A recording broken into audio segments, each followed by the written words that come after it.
Hello दोस्तों, तो देखिए NTUC नेट इंग्लिश की कुछ टर्म्स हैं। यूनिट 9 है लिटरेरी थ्योरी की जो टर्म है, अति महत्वपूर्ण टर्म्स हैं। इसमें से क्वेश्चन पूछे जाते रहे हैं, बहुत ज़्यादा इंपॉर्टेंट है। अगर ये आपको याद हो जाती हैं तो बाकी पैटर्न आप बना सकते हैं और उनके ना जानने के कारण बहुत क्वेश्चन मिस कर सकते हैं। तो अति महत्वपूर्ण टर्म्स हैं, देख लेते हैं। सबसे पहली टर्म है स्ट्रक्चरलिज्म। जैसे कि स्ट्रक्चर देखा था ना, जैसे स्ट्रक्चरलिज्म भी बोल सकते हैं इसको, यानी संरचनावाद। एक सिद्धांत है ये, यानी बनावट संरचना को किस प्रकार से जो है सेंटेंस और जो तुम्हारे वर्ड्स हैं उनको किस प्रकार से स्ट्रक्चर किया जाता है, ये सिद्धांत है। ये देखिए, ए थ्योरी दैट स्टडीज लिटरेचर, एक ऐसा सिद्धांत जो लिटरेचर का अध्ययन करता है। किस रूप में? A system of structure, language, sign and patterns. ये सिद्धांत साहित्य की एक संरचना जैसे स्ट्रक्चर के रूप में देखता है, जहाँ भाषा चिन्हों के पैटर्न का अध्ययन किया जाता है। जब भाषा देखी जाती है और जो चिन्ह होते हैं उनका पैटर्न देखा जाता है कि किस तरह का उनका पैटर्न किया गया है, नमूना किया गया है, किस तरीके से कहाँ कोई वाक्य या वर्ड या कोई लेटर फिट किया गया है, यही स्ट्रक्चर होती है। देखिए, इसके एसोसिएटेड विद जो फर्डिनेंड डी सॉसर हैं, इनके जो इसके एसोसिएटेड है, इनके द्वारा ये टर्म लागू की गई, इन्होंने इसका यूज किया, कह सकते हैं, वी कैन से। अब नेक्स्ट देखते हैं पोस्ट स्ट्रक्चरलिज्म। ये टर्म देखते हैं नेक्स्ट इसकी है। इसकी देखिए इंग्लिश में देखते हैं इसकी meaning, changes the idea of fixed meaning. एक फिक्स्ड मीनिंग होती है, उसका आइडिया जो पलटवार हो जाता है। यानी फिक्स्ड मीनिंग इसमें कहा है कि जो फिक्स्ड मीनिंग होती है वो अनस्टेबल होती है, यानी एक जगह स्थिर नहीं रहती। एंड चेंजेज विद कॉन्टेक्स्ट के संदर्भ के अनुसार वो बदलती रहती है। हिंदी में देख लेते हैं।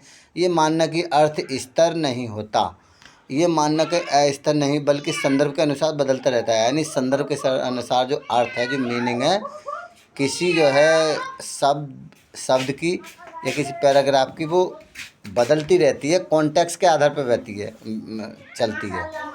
यानी संदर्भ होता है उसके अनुसार करती है। तो एसोसिएटेड है इसके जैक्स डेरिडा हैं, जैक्स डेरिडा कह सकते हैं इसको। नेक्स्ट डीकंस्ट्रक्टिव में जैक्स डेरिडा के बारे में ही है।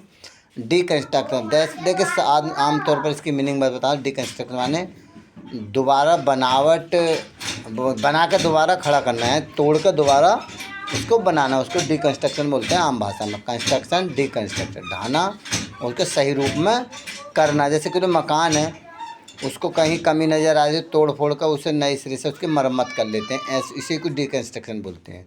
और इसमें देखिए क्या है, a method of analysing text. इसमें है लिटरेचर में a method of analysing text to show that meaning are contradictory and unstable. इसमें क्या है, ये पद्धति दिखाती है किसी पाठ का अर्थ एक नहीं बल्कि कई विरोधाभासी हो सकता है। नेक्स्ट रीडर रेस्पॉन्स थ्योरी, यानी focus on the readers interpretation. जो फोकस है किसी वर्ड को, मान लियो कोई रीडर पढ़ लिया तो उसके रेस्पॉन्स के अनुसार वो अपना अर्थ ले सकता है। जैसे ऑथर्स इंटेंशन, जो तुम्हारा लेखक का इरादा होता है उससे अलग ही रीडर अपना किसी का अर्थ जो अपना अलग ही निकालते हैं। वो इंटरप्रिटेशन का मतलब अलग ही आइडिया देते हैं वो, कि ये नहीं, इसका मतलब ये है। रीडर का मतलब ऑथर जो राइटर है उसका इंटेंशन कुछ और है, और रीडर जो हैं, जो पाठक हैं, वो अलग उसका आइडिया लगाते हैं कि इस तरीके ये है, यानी उससे भिन्न होता है ऑथर्स से। तो इसी को बोलते हैं, इस सिद्धांत में पाठक की व्याख्या को सबसे अधिक महत्व दिया जाता है। देखिए स्टैनली फिश हैं इसके एसोसिएटेड, स्टैनली फिश से ये जो है एसोसिएटेड है, सहायक है उनकी, यानी उन्होंने ही इस टर्म को लागू किया या उनके द्वारा ही इसको दर्शाया गया, कैसे। नेक्स्ट है फेमिनिस्ट क्रिटिसिज्म। इंग्लिश में देखते हैं, देखिए examines literature from the perspective of the gender inequality and women's representation. तो इसमें क्या देखिए, ये आलोचना साहित्य में महिलाओं की स्थिति और लैंगिक असमानता का अध्ययन करती है। अर्थात इसमें जो है ये आलोचना होती है। आलोचना कितना है, किसे कहते हैं, पहले देखना अच्छाई बुराई को, जो हम अच्छाई भी रखते हैं बुराई भी रखते हैं। महिलाओं की स्थिति इसमें जानते हैं, लैंगिक असमानता मतलब लैंगिक, ये स्त्री है ये पुरुष है, यानी स्त्री है ये पुरुष है, उस प्रकार की असमानता का इसमें अध्ययन किया जाता है। Feminist criticism. देखिए एलन सोल्टर इसके जो है एसोसिएटेड है। और पोस्ट कॉलोनियल थ्योरी, देखिए कॉलोनी से जाने, कॉलोनी उपनिषेध कहते हैं। तो कॉलोनी का मतलब होता है जहाँ नए लोग आकर बसते हैं, नई नीति नई सब कुछ अपना बसाव करते हैं, उसी को कॉलोनी बोलते हैं। कॉलोनी से बना है ये उपनिषेध का। पोस्ट कॉलोनियल है, पोस्ट कॉलोनी का मतलब कॉलोनी से बाद की theory. English studies literature produce in countries affected by colonialism. जो तुम्हारा का उपनिषेध बाद है उसके द्वारा ये अफेक्टेड होती है ये लिटरेचर। देखिए ये सिद्धांत औपनिवेशिक शासन और उसके प्रभावों का अध्ययन करता है। देखिए इसके हैं एडवर्ड सैड है और ओरिएंटलिज्म। नेक्स्ट है मार्क्सिस्ट क्रिटिसिज्म। मार्क्सिस्ट क्रिटिसिज्म देखते हैं, ये क्या करती है, analyse literature based on the class struggle. जो तुम्हारे क्लास वर्ग के संघर्ष होते हैं उसके आधार पर इसको एनालाइज किया जाता है, यानी अलग अलग रखा जाता है। एनालाइज माने विच्छेद करना, अलग अलग वर्गीकृत करके देखने का। कैपिटलिज्म जो पूंजीवाद होते हैं और आइडियोलॉजी विचारधारी लोग होते हैं, उसके आधार पर उसको एनालाइज किया जाता है। कैसे, यह आलोचना साहित्य को वर्ग संघर्ष और आर्थिक व्यवस्था के आधार पर समझती है, कह सकते हैं। कार्ल मार्क्स हैं। नेक्स्ट है न्यू हिस्टोरिसिज्म। एक तो होती है हिस्टोरिसिज्म और न्यू हिस्टोरिसिज्म। हिस्टोरिसिज्म माने हिस्टोरी कहते हैं, जैसे इतिहास होता है तुम्हारा हिस्ट्री इतिहास, हिस्टोरिसिज्म में इतिहासवाद, नया इतिहासवाद। English studies literature in relation to historical and culture context. जो कल्चर कॉन्टेक्स्ट होता है, जो हमारे कल्चर सांस्कृतिक संदर्भ में और हिस्टोरिकल ऐतिहासिक रूप में इससे संबंध होता है, उस लिटरेचर का हम अध्ययन करते हैं। ये सिद्धांत साहित्य को इतिहास और संस्कृति के संदर्भ में दर्शाता है। एसोसिएटेड है स्टेफन ग्रीन ब्लैट। तो देखिए ये पूछे जाते हैं हमारे का स्टेफन किससे संबंधित है, न्यू हिस्टोरिसिज्म से। जैसे मैचिंग आती है, काफ़ी सारे मैचिंग के क्वेश्चन आते रहते हैं। क्यूयर थ्योरी है, क्यूयर थ्योरी देखते हैं, exams literature related to the sexuality and LGBT का मतलब लेस्बियन, गे, बाइसेक्सुअल, ट्रांसजेंडर और एलजीबीटी ये ग्रुप होता है। इसके क्यू से क्यूयर यानी इनकी आइडेंटिटी जो अलग होती है, अलग होते। लेस्बियन, गे, बाइसेक्सुअल और ट्रांसजेंडर क्यूयर इसको बोलते हैं, आइडेंटिटी होती है। हिंदी ये सिद्धांत साहित्य में यौन पहचान एवं लैंगिक विविधता का अध्ययन करता है। जूडिथ बटलर हैं। अब नेक्स्ट देखते हैं इको क्रिटिसिज्म। इको को माने कहते हैं जैसे आर्थिक होती है, इकोनॉमिक्स, इको इस तरीके से कह सकते हैं। ये studies the relationship between literature and environment. जो तुम्हारा साहित्य और जो वातावरण होता है उसके बीच में ये संबंधों का अध्ययन को दर्शाती है। ये साहित्य प्रकृति पर्यावरण के संबंधों का अध्ययन करता है। नेक्स्ट देखते हैं, देखिए अब है नेक्स्ट 50 लिटरेरी थ्योरी। अब देखें 50 हमारी 50 लिटरेरी थ्योरी देखते हैं और 50 इंपॉर्टेंट लिटरेरी थ्योरी टर्म्स और आ जाती हैं। बेसिक थ्योरी आज स्ट्रक्चरलिज्म का मतलब आज समझते हैं, पोस्ट का ही मैंने बता दिया है, और डिकंस्ट्रक्शन का भी है। बाइनरी अपोजिशन देख लेते हैं। English to opposite concept, good और एविल, मेल फीमेल, दो विपरीत अवधारणाएँ होती हैं। अब देखते हैं नेक्स्ट सिग्निफायर और सिग्निफाइड। इसका अति महत्वपूर्ण टर्म्स हैं, अब बहुत ज़्यादा डिटेल से इसको समझाया गया है। तो इसका अर्थ समझ लेते हैं पहले, जब तक अर्थ नहीं आएगा आप पूरी डिटेल से नहीं। इंग्लिश देखिए physical form of a word और सिंबल। जो फिजिकल फॉर्म होती है किसी शब्द की, तो ये फिजिकल फॉर्म होती है किसी शब्द की, शब्द का चिन्ह बाहरी रूप होता है, उसको हम देख सकते हैं। जैसे ए है लिखा हुआ, फिजिकल फॉर्म होती है, जिसको हम टच भी कर सकते हैं, बना भी सकते हैं। और नेक्स्ट सिग्निफायर, द मीनिंग और concept represented by the signifier. जो सिग्निफायर होता है, चिन्ह द्वारा व्यक्त अर्थ विचार। जो सिग्निफायर होता है इसको, इसके अर्थ को व्यक्त करता है, चिन्ह द्वारा व्यक्त अर्थ या विचार प्रकट करता है उसमें। नेक्स्ट देखते हैं लैंगू, the structure of system of language. यानी जैसे हम पढ़ते हैं लैंगू, उसी को बोलते हैं। यानी ग्रामर का यूज करके, सेंटेंसों का यूज करके, सिंटेक्स का यूज करके जैसे प्रयोग किया जाता है, सभी रूल्स जो है, रूल्स और रेगुलेशन फॉलो किए जाते हैं। द स्ट्रक्चर ऑफ सिस्टम का, इस सिस्टम से हमको ये यूज करनी है कोई भाषा, तो उसी के लैंगू बोलते हैं, लैंगू से लैंग्वेज ही बनी है। फोन मंगा लेंगे अभी। कहाँ? भाषा की व्यवस्था या प्रणाली। नेक्स्ट है parole, individual use of language, यानी कोई भी व्यक्ति अपने तरीके से कोई भाषा है प्रयोग कर सकता है अपने तरीके से, किस तरह यूज इसको करना है। जैसे तुम्हारा रजिस्टर और डायलेक्ट में दोनों में अंतर बताएंगे हम, what is difference between dialect and register. Register होती है अकॉर्डिंग टू यूज, यानी किस तरह हम प्रयोग कर सकते हैं अकॉर्डिंग टू द यूजर। एक होती है register according to the user, जैसे वो डायलेक्ट, दोनों में अंतर है। इंटरटेक्सुअलिटी क्या कहते हैं, कि बहुत सारी NTUC ने पूछी जाती है टर्म। हाँ जा मुँह पर चढ़ाओ। English relationship between different tax. English तो इंग्लिश में टर्म्स है, रिलेशनशिप बिटवीन डिफरेंट टैक्स। और जो डिफरेंट टैक्स होते हैं, विभिन्न प्रकार के जो टैक्स होते हैं, पैराग्राफ भी कह सकते हैं इसको। वैसे टैक्स पैराग्राफ में अलग अलग अंतर बहुत ज़्यादा है, इसको समझना पड़ेगा। रिलेशनशिप बिटवीन डिफरेंट, विभिन्न तरह के जो टैक्स होते हैं, टैक्स हमारा 1 लाइन का भी हो सकता है, 2 का भी, और 4-5 लाइनों का पूरा पैराग्राफ भी हो सकता है।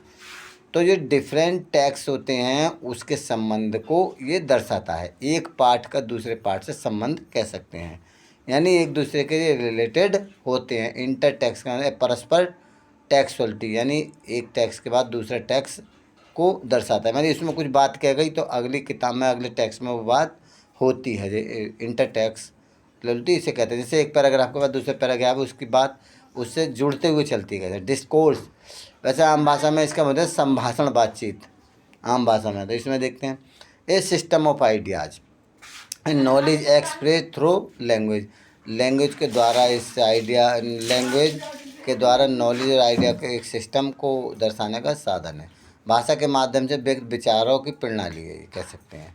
नेक्स्ट देखते हैं, अब ये आ रहे हैं 11 से रीडर एंड टेक्स्ट थ्योरीज के बारे में देखते हैं। रीडर रेस्पॉन्स थ्योरी ये मैंने बताई दिया, 1 सेकंड देख लेते हैं। Focus on the reader interpretation. जो रीडर्स होते हैं उससे वो अपना ही अलग मतलब निकालते हैं किसी टेक्स्ट का, कह सकते हैं, उस पर ही फोकस किया जाता है इस थ्योरी के अंतर्गत। थिंकर है इसके, कौन है, स्टैनली फिश हैं। इम्प्लाइड रीडर एक बहुत ज़्यादा इम्पोर्टेंट है ये। The ideal reader imagined by author. एक आइडियल माने एक आदर्श पाठक होता है जो ऑथर के द्वारा कल्पना की जाती है। कोई लेखक है ऐसी कल्पना करता है कि हमारा एक रीडर होगा, वो आइडियल आदर्श होगा, ऐसी कल्पना ऑथर या रीडर करता है। इंटरप्रेटिव कम्युनिटी होती है। Interpretive reader sharing similar interpretation. नहीं एक तो होती है अफेक्टिव फैलेसी और इंटेंशनल फैलेसी। अफेक्टिव फैलेसी होती है जैसे judging literature based on the emotional effect. जब पढ़ा होगा जाता है अफेक्टिव फैलेसी, जैसे जैसे किसी के हमें इनएनिमेट ऑब्जेक्ट होते हैं उस पर हम अपनी वो अफेक्टिव मतलब कोई दया दिखाते हैं, एक दया भाव रखते हैं। जैसा वो last leaf of this tree जो है हैज़ बीन फॉलन या फॉलन, गिर चुका है, अर्थात इसको ड्राई भी कह सकते हैं। हैज़ बीन ड्राइड यानी सूख चुका है, सड़ चुका है, आदि भाषा में इसको कर सकते हैं। तो उसे बोलते हैं तुम्हारा अफेक्टिव फैलेसी। अफेक्टिव फैलेसी जैसे निर्जीव वस्तुओं के लिए हम जो है कोई दया भाव दिखाते हैं, उसी को अफेक्टिव फैलेसी बोलते हैं। Judging literature based on emotional effect, emotion दिखाते हैं। इंटेंशनल फैलेसी जानबूझकर जो है हम भाव वो क्या दिखाते हैं इसमें। फैलेसी एक भ्रामकता होती है, जैसे रस्सी है सांप है, साम है, भ्रांतिमान अलंकार इसी से बना है तुम्हारा। रस्सी है सांप है, सांप है रस्सी है, एक भ्रांति होती है, एक सोच होती है। इंटेंशन जानबूझकर हम कह रहे हैं किसी से, मान लीजिए रस्सी है सांप है, तो ये इंटेंशनल हो गया, जानबूझ के। इंटेंशन हमारा इरादा है, ऐसा भ्रम में डालने का, किसी को भ्रम में डालने का हमारा जानबूझकर इरादा है कि उसे हम इस भ्रम में फंसाएं, ये समझ लीजिए। इग्नोरिंग ऑथर्स इंटेंशन, हम जो तुम्हारे लेखक का जो इरादा होता है उसे इग्नोर करते हैं। बैन इंटरप्रेटिंग ए टेक्स्ट, जब कोई टैक्स का अर्थ निकालते हैं, टैक्स का वर्णन करते हैं, टैक्स का कोई मतलब निकालते हैं, जानबूझ के उससे इरादा, उसका जो आइडिया होता है, इंटेंशन होता है, जो इरादा होता है, जो मकसद होता है, उसको इग्नोर करते हैं। Close reading detail analysis of A tax, एक टैक्स है उसको डिटेल रूप में उसको एनालाइज करना। टेक्सुअलिटी जैसे एक तो था इंटरटेक्सुअलिटी है, टेक्सुअलिटी है, टैक्स से ही बना है। The idea that meaning exist within the द टैक्स स्ट्रक्चर। टेक्सुअलिटी का मतलब है जो वर्ड की कोई मीनिंग होती है, idea meaning exist within the द टैक्स, जो मीनिंग होती है जो वही उसके टैक्स के अंतर्गत ही हमारी विद्यमान होती है। द आइडिया ऐसा आइडिया होता है जो मीनिंग एग्जिस्ट करती है किसी टैक्स के अंतर्गत ही होती है। Narrative voice perspective from which a story told. ये क्या है, अनरिलायबल नैरेटर, रिलायबल भरोसेमंद, अनरिलायबल जिसमें कोई भरोसा नहीं किया जा सकता है। Meta narrative grand story. अब देखते हैं मार्क्सिज्म और आइडियोलॉजी। मार्क्सिस्ट क्रिटिसिज्म होते हैं studies class struggle in literature based on Karl Marx के आधारित है ये। Ideology system of belief controlling society, एक सिस्टम होता है विचारों को जो कंट्रोल करने के लिए समाज को बनाया जाता है, ऐसी विचारधारा कह सकते हैं हमारी। Hegemony culture dominated by ruling class, जो रूलिंग कहते हैं जो राज्य करने वाले वर्ग के लोग होते हैं उनकी जो कल्चर के डोमिनेशन को दिखाती है। रूलिंग क्लास के द्वारा कल्चर डोमिनेशन का जिक्र इसमें किया जाता है। जैसे मान लीजिए कोई रूलिंग क्लास है, राज्य करने वाली कोई वर्ग है विशेष, तो उसके द्वारा जो है उनकी कल्चर डोमिनेंस कल्चर जो सांस्कृतिक प्रबलता होती है उसको दिखाया जाता है। Next common commodity fetishism, treating commodities having inherent value.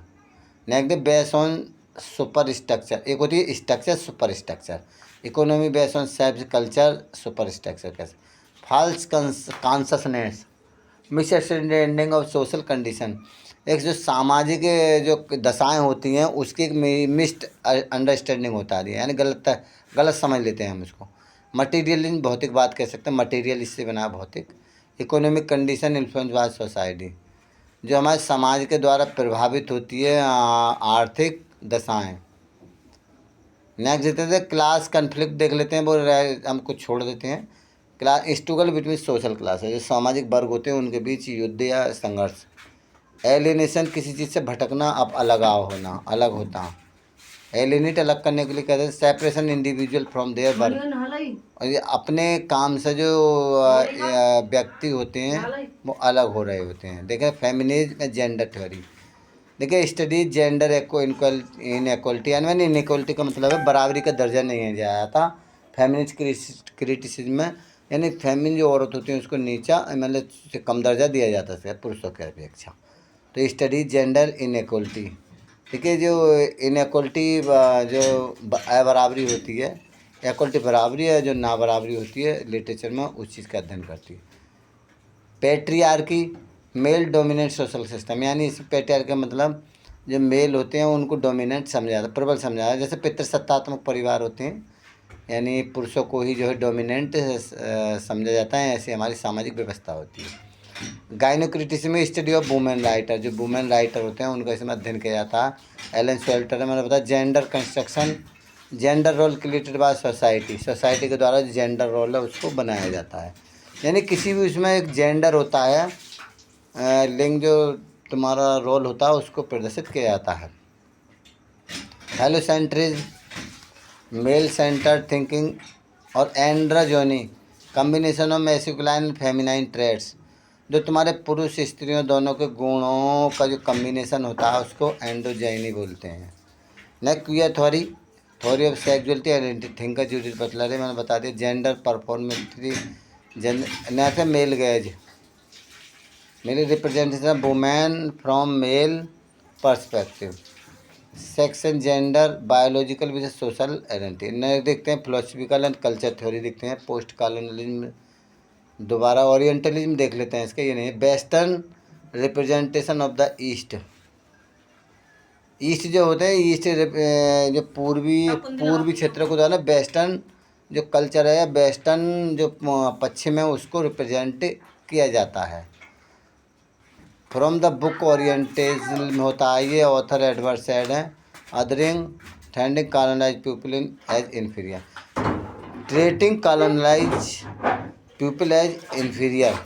देखिए क्या होता है उनके साथ ऐसा व्यवहार किया जाता है जो कॉलोनी में बस रहे लोग होते हैं, treating colonised people as inferior यानी ऐसा व्यवहार किया जाता है। कॉलोनाइज पीपल होते हैं एक इन्फीरियर यानी निम्न दर्जे के रूप में उनका जो है उनके साथ ऐसा व्यवहार किया जाता है। हाइब्रिडिटी ये पता ही साइंस में है। हाइब्रिड संकर वर्ण संकर भी कह सकते हैं इसको। नेक्स्ट है देखिए mixing of culture different kind of जो culture mimicry. Colonise people imitate coloniser. देख कॉलोनाइज पीपल जो रोग कॉलोनाइज कहते हैं उपनिषेधवादी उपनिषेधित जो व्यक्ति होते हैं जैसे कॉलोनी होती है। Colonised people imitate coloniser. इसका आगे मैं बहुत अच्छी तरीके से समझा देता हूँ। जैसा मान लीजिए जो कॉलोनाइजर होते हैं पहले से ही व्यक्ति वहाँ रह रहे होते हैं। कोई नए उपनिषेध बसाते हैं, कोई नए गाँव शहर बसते हैं, कोई कॉलोनी बसती है, तो कुछ व्यक्ति जो होते हैं उनकी नकल करते हैं। नकल का मतलब जैसे भी व्यवहार करते हैं वैसे ही व्यवहार करना वो सीखते हैं। तो colonised people imitate coloniser. Imitate करना नकल करना। कॉलोनाइज उपनिषेधित व्यक्ति जो रहते कॉलोनाइजर होते हैं जो कॉलोनी बसाते हैं उसी प्रकार की वो नकल करते हैं। उनकी देखी देखा वो करना चाहते हैं। मान लो पहले से व्यक्ति रह रहे हैं, कुछ यदि नए बसते हैं आकर तो उनकी वो नकल करके उसी तरह मान कोई कॉलोनी में जाता है व्यक्ति, कोई से इलाके में रहता है या कोई नए मोहल्ले में जाता है तो उसी की तरह वो बाहर करने की नकल करता है। Subaltern marginalised group without voice.